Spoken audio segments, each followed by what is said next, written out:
I'm Heather, 34, and last summer my husband's family yacht trip turned into the showdown I never wanted but definitely needed. For 5 years, I'd endured Ethan's sister Rebecca undermining me at every turn. I thought I'd seen it all until she crossed my name off the guest list and replaced me with her yoga instructor. Standing at the Marina that day, Rebecca's smirk said everything. You don't belong here. Even Ethan looked away. Then came those beautiful words from the crew captain that changed everything. Before I tell you what happened next, let me know where you're watching from. If this story sounds familiar, like this video and subscribe to join others who've stood up to family bullies. Let me take you back to the beginning. I grew up in a middle-class family in Michigan where I learned the value of hard work and determination. My parents were public school teachers who emphasized education above all else. By 22, I'd graduated with a computer science degree and launched my first tech startup. Nothing was handed to me. Every milestone was earned through late nights and calculated risks. Ethan entered my life at a charity gala 6 years ago. I was there representing my growing company as a donor, and he was attending as part of his family's regular philanthropic appearances. We locked eyes across the auction floor, and by dessert, we were deep in conversation about everything from quantum computing to our shared love of sailing. What Ethan lacked in technical knowledge, he made up for in warmth and genuine curiosity. Unlike other wealthy men I'd met, he asked questions about my work without mansplaining or dismissing my accomplishments. He was charming, intelligent, and surprisingly down-to-earth despite his privileged upbringing. The Madison family name carried significant weight in investment banking circles. Ethan worked in the family firm but had carved out his own niche in sustainable investments. He wasn't just riding on his family's coattails, he had real talent and vision. That was what attracted me to him. Beneath the polished exterior was someone with genuine passion and kindness. When Ethan first brought me home to meet his family, most welcomed me with open arms. His parents, Richard and Caroline, were gracious if a bit formal. His younger brother Tyler immediately challenged me to a video game tournament, which I handily won, earning his instant respect. But Rebecca, Ethan's older sister by 2 years, assessed me with cool detachment from the moment we met. "So you work in computers?" she'd asked during that first dinner, somehow making my career sound like a peculiar hobby. The yacht trips were a sacred Madison family tradition spanning 25 years. Every summer, they would spend 2 weeks sailing along the East Coast, visiting various ports and private islands. The trips represented family bonding in their purest form: no assistance, limited internet, and mandatory participation in group activities. The first year I joined as Ethan's fiancée, Rebecca had arranged the sleeping quarters so that Ethan and I were in separate cabins on different decks because of tradition. When I politely questioned this, she'd responded, "We respect certain proprieties on these trips. I wouldn't expect you to understand family traditions right away."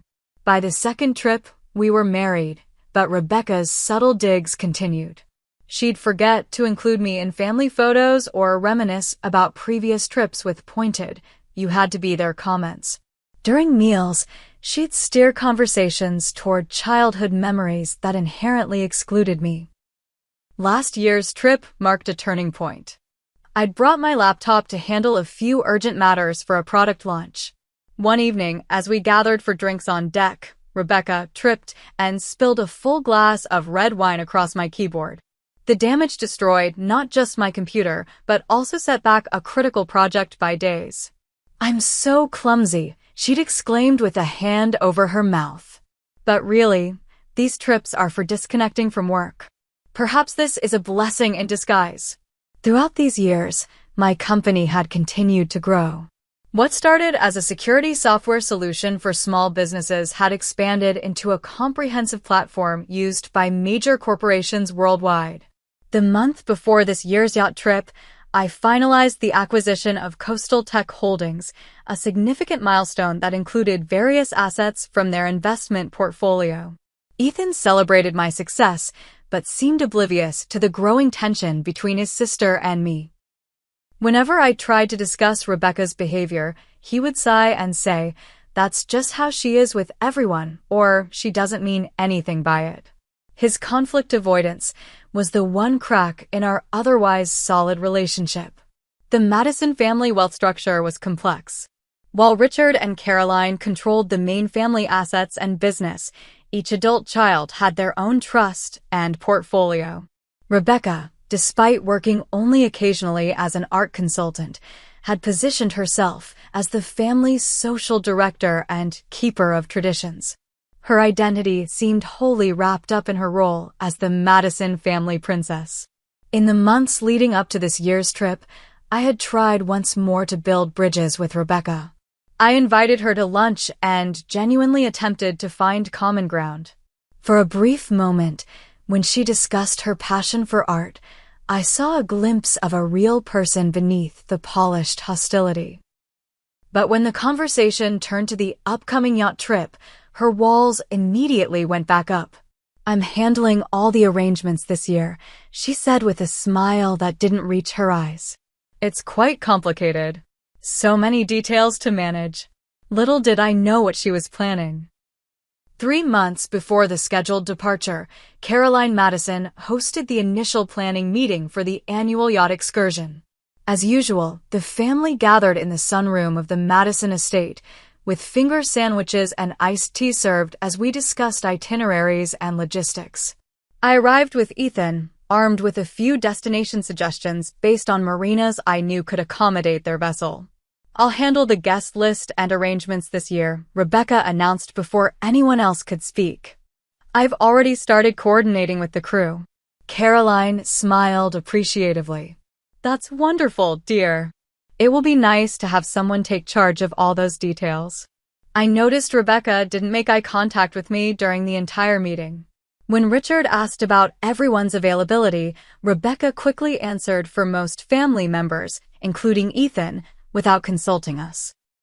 In the weeks that followed, I noticed my name being consistently left off email chains regarding trip details.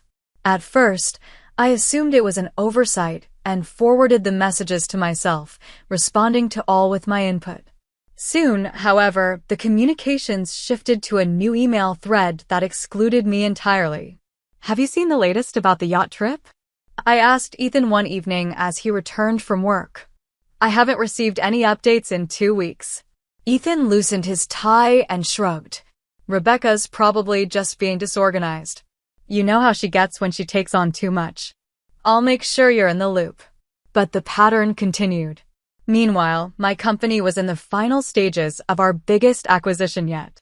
The deal with Coastal Tech Holdings would not only expand our software offerings, but also included their impressive investment portfolio, luxury properties, various business stakes, and, interestingly, a marina with several vessels.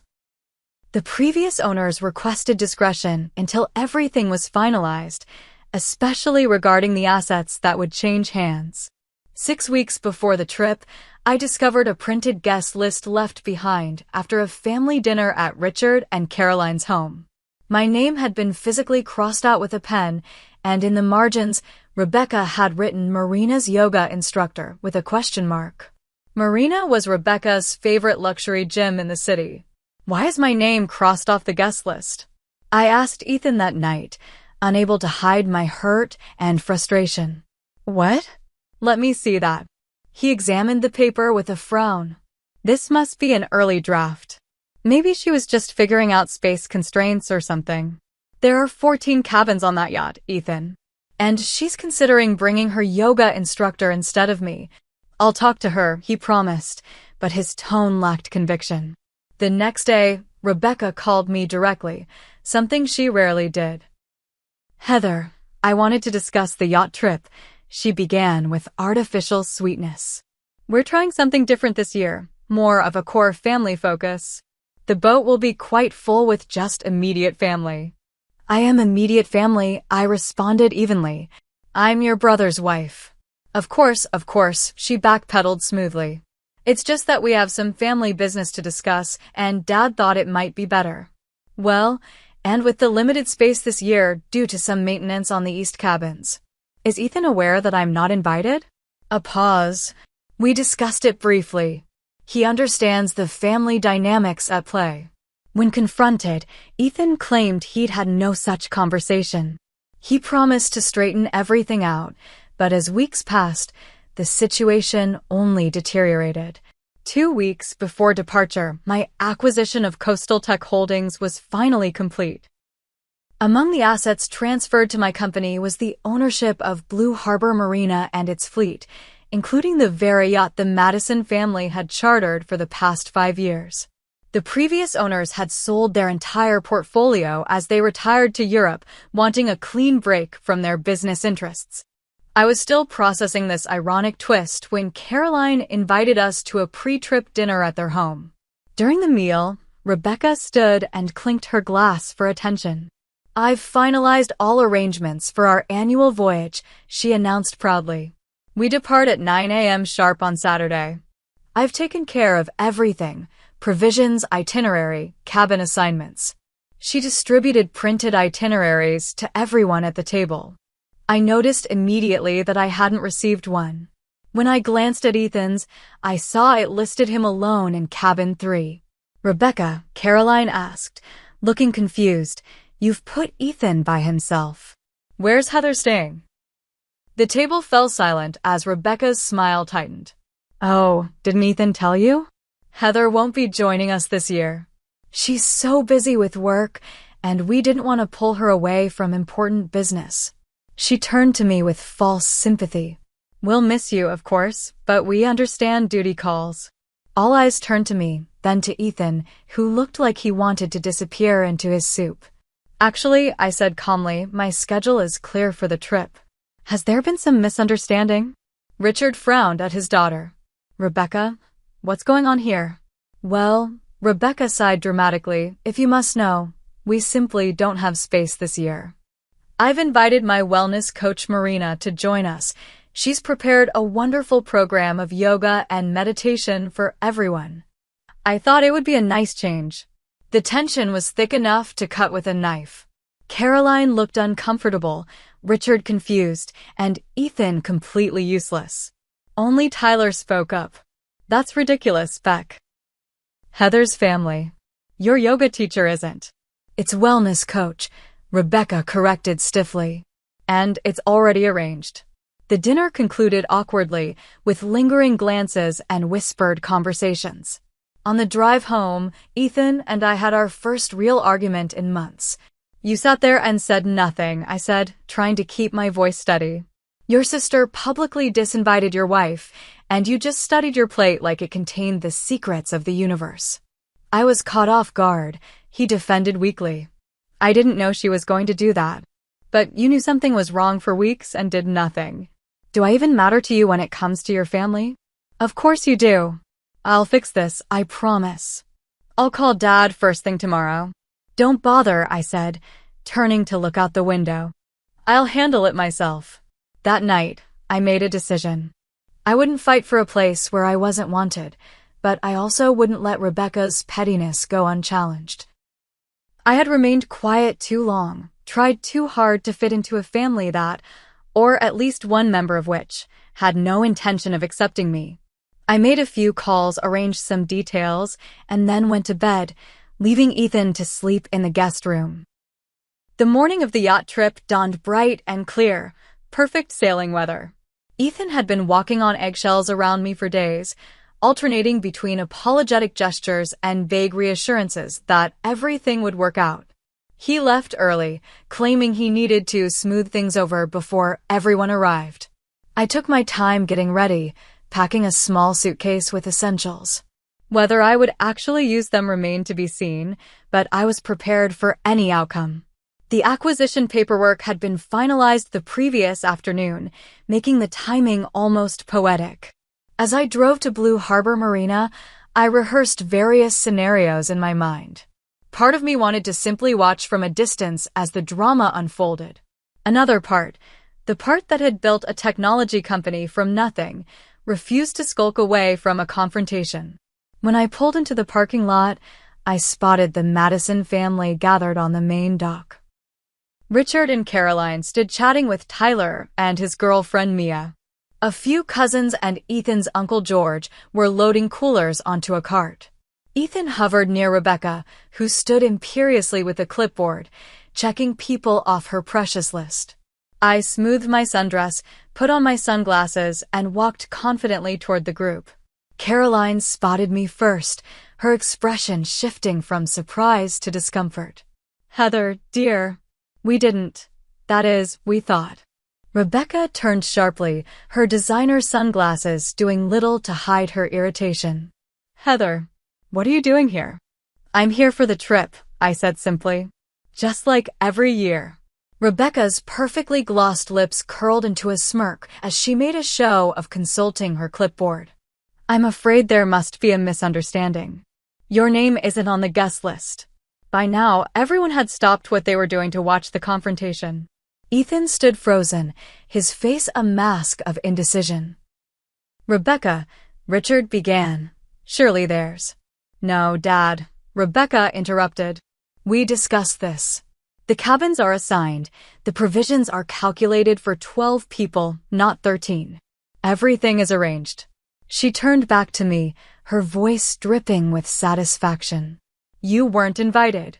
I looked to Ethan, giving him one last chance to speak up. His eyes met mine briefly before dropping to the wooden planks of the dock. His silence was deafening. Rebecca, emboldened by her apparent victory, stepped closer to me. "Go home," she said quietly, for my ears only. "You don't belong here. You never have." I glanced around at the family I thought I'd become part of. Richard and Caroline looked uncomfortable but remained silent. Tyler shifted awkwardly, clearly torn between loyalty to his parents and his sense of fairness. The cousins pretended to be deeply interested in their luggage. And Ethan, my husband of 5 years, stood mute, allowing his sister to publicly humiliate his wife. In that moment, something crystallized within me. This wasn't just about a yacht trip.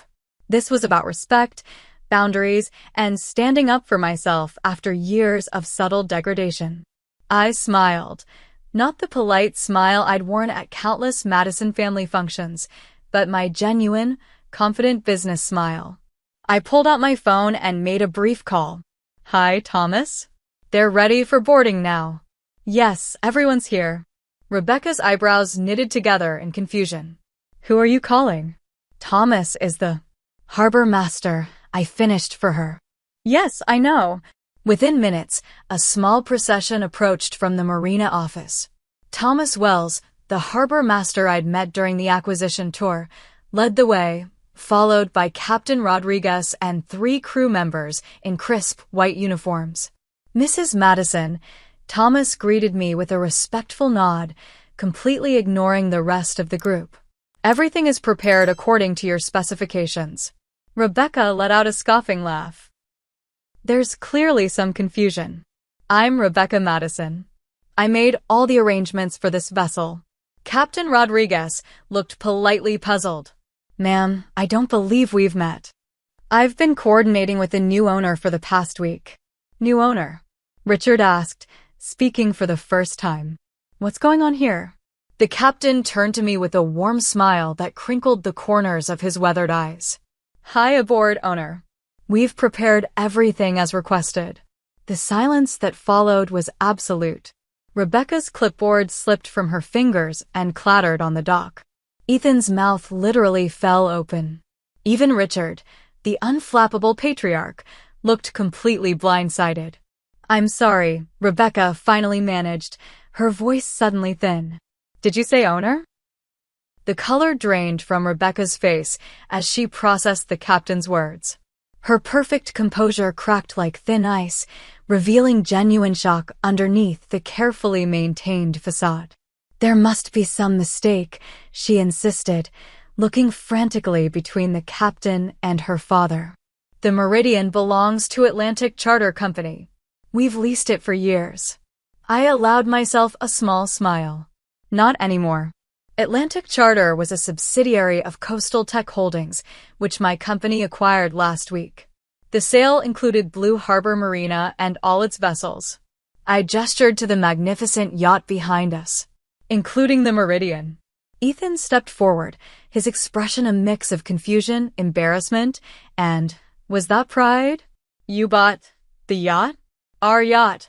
Not intentionally, I clarified. It was part of a larger acquisition.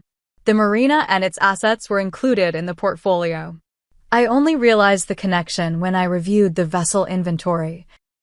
Richard Madison recovered first, years of business negotiations having trained him to adapt quickly. Well, he said, extending his hand to me, congratulations on the acquisition. That's quite an impressive business achievement. Rebecca stood rigid, her carefully constructed plans disintegrating before her eyes. This doesn't change anything, she attempted weakly. The arrangements have already been made. We have an itinerary, cabin assignments. Captain Rodriguez looked to me. Mrs. Madison, we await your instructions. The crew is ready to depart when you give the word. All eyes turned to me. In that moment, I held complete power over the situation, the very power Rebecca had tried so desperately to wield against me. I could send them all home, excluding Rebecca as she had excluded me. I could take only Ethan, leaving the family behind. I could even go alone. The temptation for petty revenge flickered briefly. It would be so satisfying to give Rebecca a taste of her own medicine. But that wasn't who I was or who I wanted to be. The trip will proceed as planned, I announced.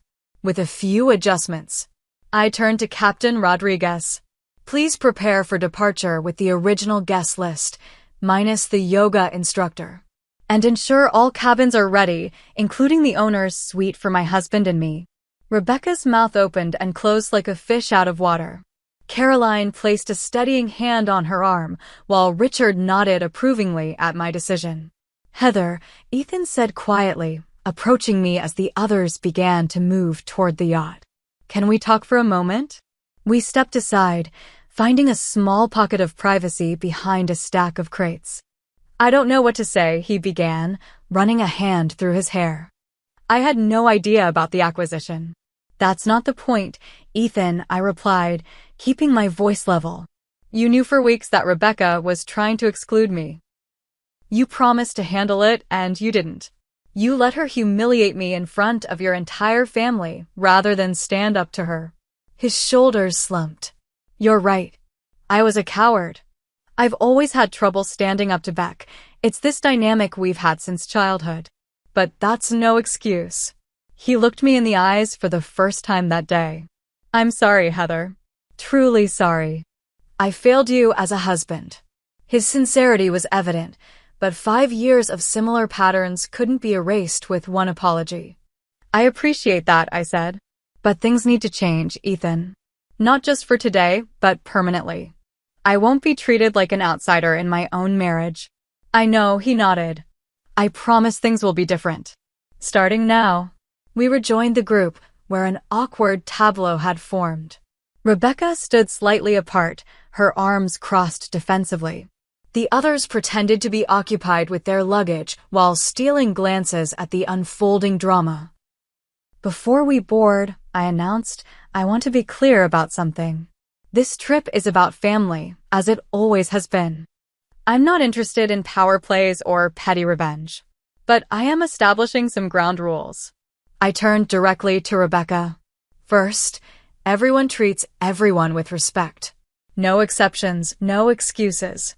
Second, no one makes unilateral decisions affecting the whole group without consultation. And third, I paused, making sure I had her full attention. You owe me an apology. Not just for today, but for years of subtle undermining and exclusion. The doc fell silent again.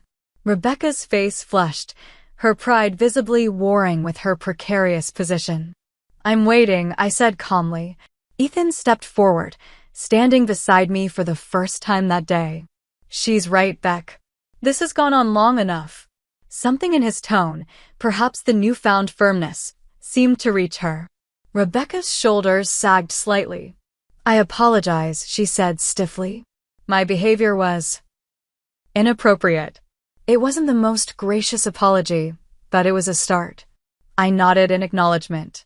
Now, I said, turning to address the whole family, I believe we have a vacation to begin. As we boarded, Caroline pulled me aside. "I owe you an apology too," she said quietly. We all saw what was happening and said nothing. It wasn't right. "Thank you, Caroline," I replied, genuinely touched by her acknowledgement. The crew welcomed everyone aboard with professional courtesy, though I noticed they paid special attention to me as the new owner. Captain Rodriguez gave a brief safety presentation before showing me to the owner's suite, a luxurious cabin I'd never seen during previous trips because Rebecca had always arranged for us to stay in the smaller guest quarters. That first evening, tension hung over the dinner table like a storm cloud. Conversation was stilted, with everyone carefully avoiding certain topics. Rebecca picked at her food, contributing little to the discussion. Ethan, however, made a visible effort to support me, steering conversations to include me and openly acknowledging my recent business success. To Heather, he said, raising his glass in a toast, not just for her incredible business achievement, but for her grace under pressure. Lesser people would have left us all standing on that dock today. Several family members murmured agreement and raised their glasses. Even Richard looked impressed. Rebecca remained silent, but I caught her studying me with new eyes, not warmth, certainly, but perhaps the beginning of something like respect. As dinner concluded, I realized we'd taken the first step toward a new family dynamic. The road ahead wouldn't be smooth, but it had finally begun. The first few days aboard the Meridian settled into an uneasy rhythm. The yacht itself was magnificent, 120 feet of floating luxury with multiple decks, a hot tub, water sports equipment, and a crew of 6 attending to our every need. I found myself noticing details I'd overlooked as a guest, the fine craftsmanship of the teak decking, the sophisticated navigation systems, the efficient way the crew maintained everything in perfect order. As the technical owner, I was now included in Captain Rodriguez's daily briefings, a responsibility I found unexpectedly enjoyable. I developed a genuine interest in the vessel's operations, asking questions about fuel efficiency and maintenance schedules that seemed to impress both the captain and, surprisingly, Richard Madison. "You have a good head for the practical aspects of yacht ownership," he commented on the third morning as we reviewed weather reports with the captain. "Most new owners only care about the glamour." "I've always believed that understanding the fundamentals of any asset is essential," I replied, "whether it's a software platform or a vessel like this." The family gradually began to relax, falling into vacation mode despite the lingering undercurrents. Tyler and Mia organized impromptu swimming competitions. Caroline arranged a watercolor painting session on the upper deck. Ethan, true to his word, remained attentive and supportive, publicly including me in a way he never had before. Rebecca, however, maintained her distance. She participated in group activities with minimal enthusiasm and retreated to her cabin frequently. When present, she spoke little, observing the shifting family dynamics with guarded expressions. On the fourth day, as we anchored near a small private island, the weather took an unexpected turn. What had been forecast as a minor squall developed into a significant storm system. Captain Rodriguez approached me with concern. "Mrs. Madison, I've been monitoring the weather radar. This system is intensifying rapidly. We need to make a decision about relocating to a more protected cove." The family had gathered in the main salon due to the increasing rain, and all conversations stopped as the captain delivered his report. I noticed several people instinctively looking to Richard or Rebecca for direction, the traditional family authorities. "What are our options, Captain?" I asked, pulling up the marine chart app on my tablet. He pointed out 2 potential anchorages, one closer but less protected, the other requiring an hour's journey but offering better shelter from the coming storm. The closer cove won't provide sufficient protection if these wind predictions are accurate, I said, studying the data. "I think we should make for the harbor at Shelter Point. Better to spend an hour in moderate conditions than risk a night in an exposed position." Captain Rodriguez nodded in agreement. "That would be my recommendation as well." "Then that's what we'll do," I decided. Please make the necessary preparations. As the captain left to alert his crew, I noticed Rebecca watching me with an unreadable expression. You seem quite comfortable giving orders, she remarked, her tone carefully neutral. It's not about giving orders, I replied. It's about making informed decisions with the information available. Something I do every day in my company. The journey to Shelter Point proved challenging but manageable. Larger waves caused the yacht to pitch and roll, sending dishes clattering in the galley and causing a few cases of queasiness among the passengers. Throughout the transit, I remained on the bridge with Captain Rodriguez, monitoring our progress and helping to reassure anxious family members. By evening, we were safely anchored in the protected harbor as the storm raged around us. Despite the howling wind outside, the yacht remained remarkably stable in its new position. Good call on moving us here, Tyler said, raising his glass to me at dinner. Beck would have had us riding out the storm in open water because it fit her precious itinerary. That's not fair, Caroline interjected. Rebecca has always prioritized safety. It's okay, Mom, Rebecca said quietly. Tyler's right. I probably would have been more concerned about maintaining the schedule. She glanced at me briefly. Heather made the right decision. The small acknowledgement felt like a significant breakthrough. Later that evening, I found Caroline alone on the covered portion of the aft deck, watching the rain. Mind if I join you? I asked. She patted the seat beside her. I've been hoping to talk with you privately. We sat in comfortable silence for a moment before she spoke again. You know, Rebecca wasn't always so territorial. When she was young, she was actually quite shy and sensitive. That's hard to imagine, I admitted. Caroline smiled sadly. Richard was building the business then. He was rarely home, and when he was preoccupied. Rebecca became determined to win his attention and approval. She appointed herself the perfect daughter, maintaining family traditions, organizing events, keeping everything just so. And it worked, I guessed. Yes. Richard came to rely on her for family matters, just as he relied on Ethan for business matters. It became her identity, her value in the family. I began to understand. And then I came along, an outsider who threatened that position. Caroline nodded. In her mind, you were replacing her as the most important woman in Ethan's life. Then, as you became successful in your own right, you threatened her status with Richard too. He respects business achievement above almost anything else. The insight helped me see Rebecca's behavior in a new light, not excusing it, but understanding its roots. Thank you for telling me this, I said. It helps to have context. The next day, as the storm cleared, we organized an excursion to the small island near our anchorage. The crew prepared picnic supplies and water sports equipment for a day of beach activities. I deliberately organized mixed teams for volleyball and scavenger hunts, carefully distributing family members to break up the usual cliques. To my surprise, everyone embraced the new arrangements with good humor. Even Rebecca participated, though still with reserve. Midway through the afternoon, a sudden cry of pain interrupted the festivities.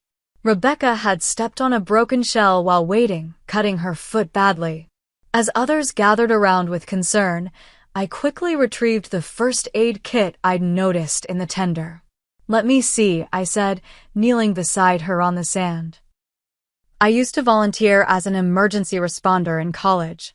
Rebecca hesitated, then extended her foot. The cut was deep but clean. This will need proper cleaning to prevent infection, I explained, gathering the necessary supplies. It's going to sting. As I carefully cleaned and bandaged the wound, Rebecca watched me work with curious intensity. You're good at this, she remarked. Efficient.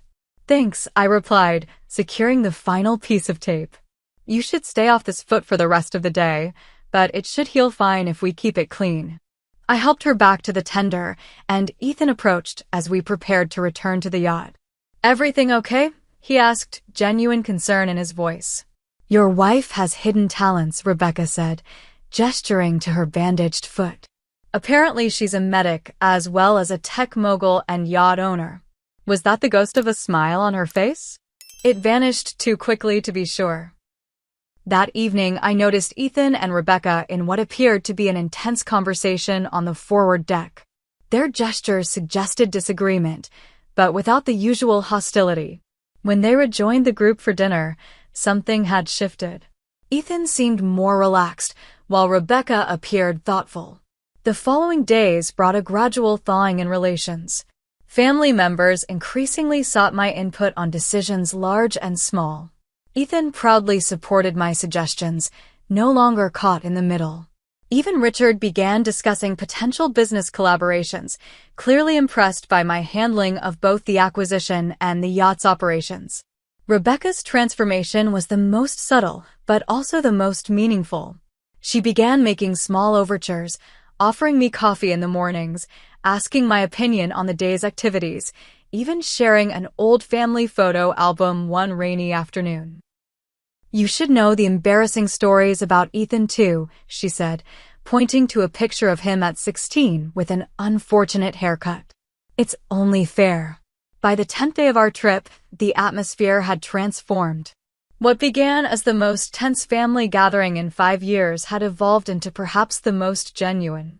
Old guards had lowered, new alliances had formed, and even Rebecca had found a different role than the one she'd clung to so desperately. The true test came when a distant cousin made a snide remark about new money during a card game, clearly aimed at me. Before I could respond, Rebecca cut in. "That's enough, Paul," she said sharply. "Heather has earned everything she has through intelligence and hard work, which is more than I can say for some people who've never held a real job." She fixed him with an icy stare until he mumbled an apology. Later, when I thanked her for the unexpected defense, she shrugged. Family defends family, even when they're being annoying. The words were gruff, but I recognized the olive branch for what it was. That night, as Ethan and I prepared for bed in the owner's suite, he pulled me into a tight embrace. "Thank you," he whispered against my hair. "For what?" "For not giving up on my family. For not giving up on me, even when I deserved it." I leaned back to look at him. "We still have work to do, you know." "I know," he agreed. "But for the first time, I think we're all actually trying. Even Beck." As I drifted off to sleep, I realized we had turned an important corner, not just for this trip, but for our future as a family. On the penultimate night of our voyage, I couldn't sleep. The gentle rocking of the yacht usually lulled me into deep slumber, but something kept me awake. After tossing and turning for an hour, I slipped out of bed, careful not to wake Ethan, and made my way to the upper deck for some fresh air. The night was clear and cool, with a canopy of stars stretching across the dark sky. I wrapped a blanket around my shoulders and settled into one of the cushioned loungers, breathing in the salt air and listening to the soft lapping of waves against the hull. "Couldn't sleep either?" I startled at the voice, turning to find Rebecca emerging from the shadows. She held 2 steaming mugs and offered one to me. "Hot chocolate," she explained. "Mom's remedy for restless nights since we were kids." I accepted the mug with surprise and gratitude. "Thank you."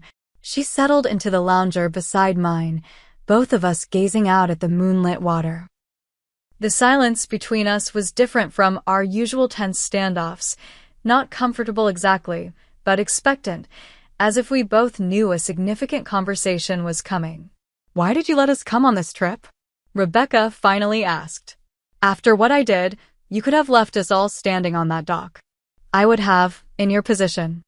I considered her question carefully. Because this trip isn't about the yacht. It's about family. And despite everything, I still wanted to be part of this family. She nodded slowly, wrapping her hands around her mug. "I've been horrible to you. For years." "Yes," I agreed simply. "You have." A small, surprised laugh escaped her. "No defense?" "No, it wasn't that bad, or I understand why. Would you respect me more if I pretended otherwise?" "We both know the truth." She studied me with new interest. "No, I suppose I wouldn't." She took a deep breath. I owe you a real apology, not the forced one on the dock. I waited, giving her the space to continue. When Ethan first brought you home, I felt replaced, she admitted. I'd always been the woman he came to for advice, for support. Suddenly there was you, and you were so capable, so confident. Everything I pretended to be. You seemed plenty confident to me, I observed. An act, she said dismissively. I'm an expert at appearing put together. But inside, she shook her head. I define myself by my role in this family. Family events coordinator. Keeper of traditions. Dad's perfect daughter. Then you arrived, and you had this whole identity outside the family. A successful career. Your own achievements. And that threatened you, I filled in. Yes. Then when you started succeeding in business, Dad was so impressed. Business success is the ultimate currency with him. I've never had that. The vulnerability in her voice was striking, so different from the polished hostility I was accustomed to. I'm not trying to excuse my behavior, she continued. It was petty and mean and beneath me, really. I just want you to understand where it came from. I do, I said quietly. Your mother helped me see some of it earlier this week. Rebecca smiled ruefully. Mom sees everything. She always has. Why the yacht trip? I asked. Why was excluding me from this particular tradition so important? She looked away, staring out at the dark water. The yacht trips are the one time Dad is fully present. No business calls, no distractions. Just family. I guess I wanted to keep that one thing sacred, untouched by change. She laughed bitterly. Ironic that you ended up literally owning the experience. I didn't buy the yacht to one-up you, I clarified. It was genuinely part of a larger acquisition. I know. That almost makes it worse. She turned to face me directly. I am sorry, Heather. Truly. Not just because you turned out to be my boss on this trip, but because I was wrong. You've been good for Ethan. Good for this family. I was too stubborn and scared to see it. The sincerity in her voice was unmistakable. After years of conflict, this felt like breakthrough. I appreciate that, I said. And I accept your apology. But moving forward, I need some assurances. Such as respect, I said simply. Not just superficial politeness, but genuine respect for my place in this family. No more undermining, no more exclusion. I'm Ethan's wife, and that's not changing. Rebecca nodded slowly. That's fair. And open communication, I continued. If something bothers you, talk to me directly instead of acting out. I can do that, she agreed. Though I should warn you, direct communication has never been the Madison family's strong suit. I've noticed, I said dryly, which earned a small smile from her. Can I ask for something in return? She ventured. Of course. Patience, she said. This won't change overnight. I'll slip up sometimes. Old habits and all that. As long as you're genuinely trying, I can be patient, I assured her. And maybe, she hesitated, maybe you could help me figure out who I am beyond just being Richard Madison's daughter? You seem to have the whole identity thing figured out. The request surprised me. It was perhaps the most vulnerable thing she'd ever said to me. I'd be happy to, I replied. Though I don't have everything figured out either. Could have fooled me, she murmured. We sat in companionable silence for a while, finishing our hot chocolate as the stars wheeled overhead. When Ethan found us there an hour later, concerned by my absence from bed, he stopped short at the sight of his wife and sister talking quietly together. Is everything okay? He asked cautiously. Rebecca and I exchanged glances. Not yet, I answered honestly. But I think it will be. The final day of our trip dawned bright and clear. As we gathered for breakfast, the atmosphere was noticeably lighter. Caroline beamed at the sight of Rebecca helping me set out fruit platters for the meal, while Richard nodded approvingly at our civil conversation. I've been thinking, Rebecca announced as everyone finished eating. We should update some of our yacht trip traditions. Mix things up a bit. Eyebrows raised around the table. Rebecca suggesting changes to hallowed family traditions was unprecedented. What did you have in mind? Caroline asked carefully. Well, for starters, I think we should rotate planning responsibilities. Different family members could take charge each year, bring their own ideas and perspectives. That sounds reasonable, Richard agreed, looking pleasantly surprised. And, Rebecca continued, with a meaningful glance in my direction, I think we should consider Heather's business expertise for some family investment opportunities. Her acquisition strategy clearly has merit. Richard's interest visibly piqued. I've been thinking the same thing. Heather, perhaps we could discuss some possibilities when we return. I'd be happy to, I replied, genuinely pleased by the recognition. As we prepared for our final dinner aboard, Ethan pulled me aside on the deck, wrapping his arms around me from behind as we watched the sunset. Have I told you lately that you're remarkable? He murmured against my ear. Not in those exact words, I replied, leaning back into him. You've transformed this family in 2 weeks, he said. Dad respects you, Mom adores you, and you've somehow managed to turn my sister from an enemy into an ally. It's nothing short of miraculous. Not miraculous, I corrected him. Just honest communication and establishing boundaries. It's what I should have done years ago, what we should have done together. He tightened his embrace. I know. And I promise, things will be different going forward. No more hiding from conflict, no more letting you face my family battles alone. I turned in his arms to face him. I'm going to hold you to that.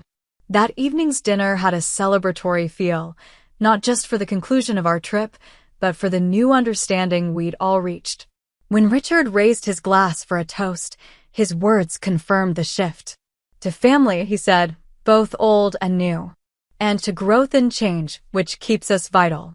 Heather, thank you not just for your hospitality aboard this magnificent vessel, but for your patience with all of us Madisons.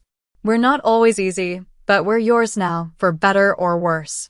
Mostly better, I hope, I replied, raising my own glass. As we prepared to dock the next morning, I found myself standing beside Rebecca at the rail, watching the Marina come into view. So, she said conversationally, same time next year? Though I suppose that's entirely up to you now, being the owner and all. The yacht is just a vessel, I replied. It's the people that matter. And yes, same time next year, though perhaps with a few new traditions mixed in with the old. She nodded, a genuine smile spreading across her face. I think I'd like that. As the Meridian glided smoothly into its berth at Blue Harbor Marina, I felt a profound sense of transition. We weren't just returning from a vacation, we were stepping into a new chapter of family dynamics. The contrast between our departure 2 weeks prior and our return was striking. Where there had been tension and exclusion, there was now cautious harmony. Thomas Wells greeted us on the dock, professional as always but with a subtle nod of respect in my direction. The family gathered for a group photo before disembarking, a tradition Rebecca had always orchestrated. This time, she handed her camera to a crew member and deliberately positioned me in the center beside Ethan. Everyone say, family, the crew member directed.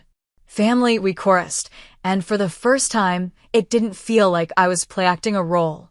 As we dispersed toward our respective vehicles, Caroline hugged me tightly. Thank you, she whispered, for everything. Richard shook my hand firmly, reminding me of our planned meeting to discuss investment opportunities. Tyler and Mia invited us for dinner the following weekend. And Rebecca, after a moment's hesitation, gave me a quick, awkward hug.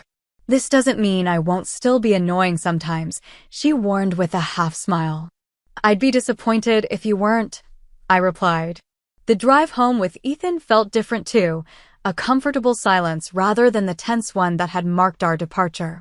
Back in our apartment, as we unpacked and settled in, I knew we needed to address the fundamental issues that the trip had exposed.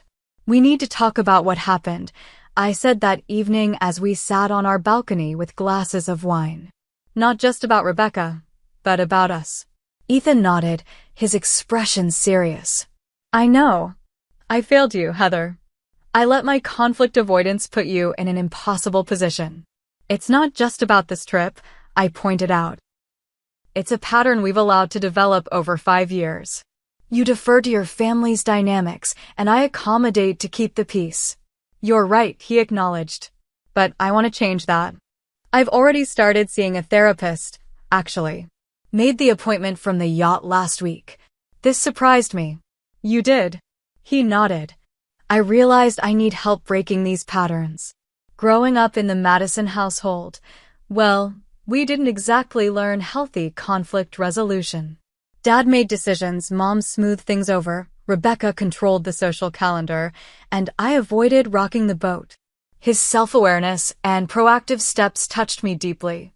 That means a lot to me, Ethan. I want to be the partner you deserve, he said simply.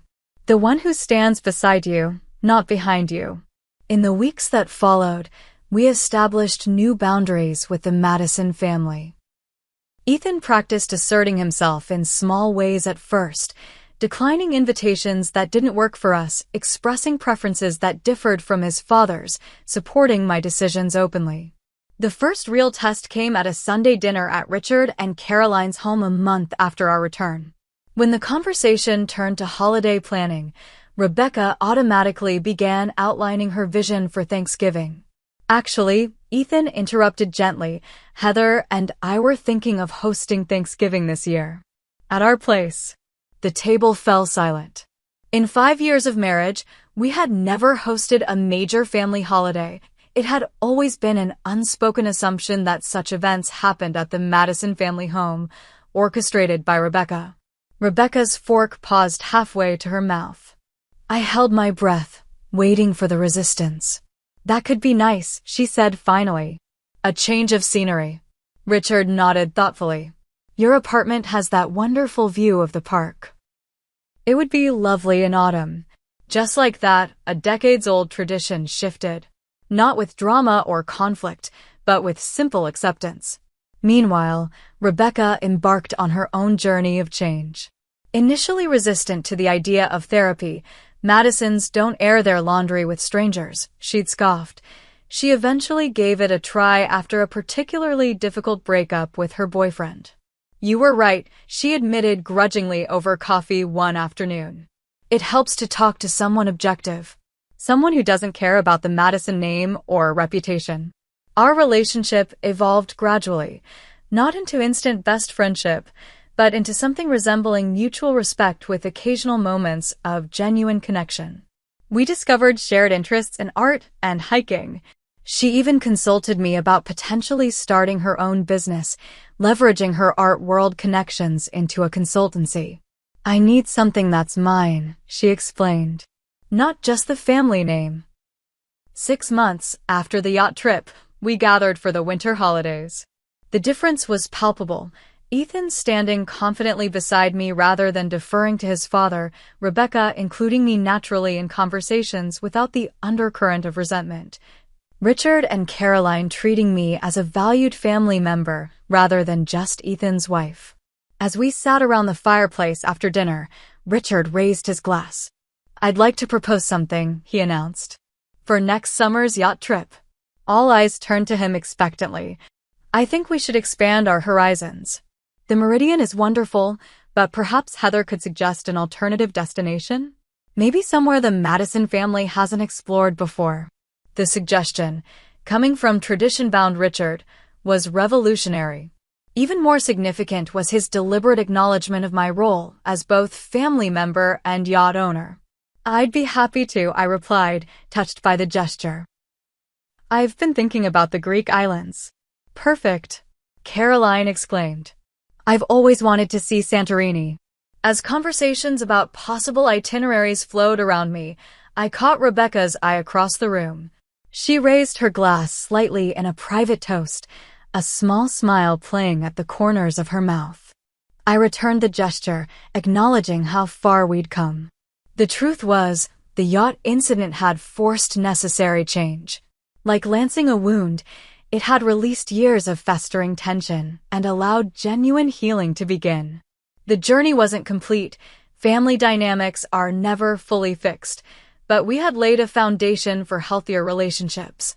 Ethan continued his therapy, growing more comfortable with asserting boundaries and addressing conflict directly. Our marriage strengthened as a result, built on honest communication rather than avoidance. My business continued to thrive, with occasional investment collaborations with Richard that were genuinely beneficial to both parties. The yacht remained in our portfolio, a symbol of both luxury and the turning point in our family story. Perhaps the most profound change was in my own sense of belonging. I no longer felt like an outsider granted conditional acceptance into the Madison family. I had earned my place, not through wealth or status, but through self-respect and authenticity. The greatest lesson from that summer wasn't about wealth or power, though those played their part. It was about the courage to stand up for yourself while still leaving room for others to grow and change. It was about finding strength in self-reliance, but value in reconciliation. It was about the bittersweet understanding that sometimes it takes a crisis to reveal true character, both the disappointing flaws and the surprising capacity for growth. Have you ever had to stand up to family members who tried to exclude you? How did you handle it? I'd love to hear your stories in the comments below. If this video resonated with you, please hit that like button and subscribe to hear more stories about navigating complicated family dynamics. Thank you for listening, and remember, sometimes the most painful moments lead to the most necessary growth. Take care of yourselves, and I'll see you in the next video.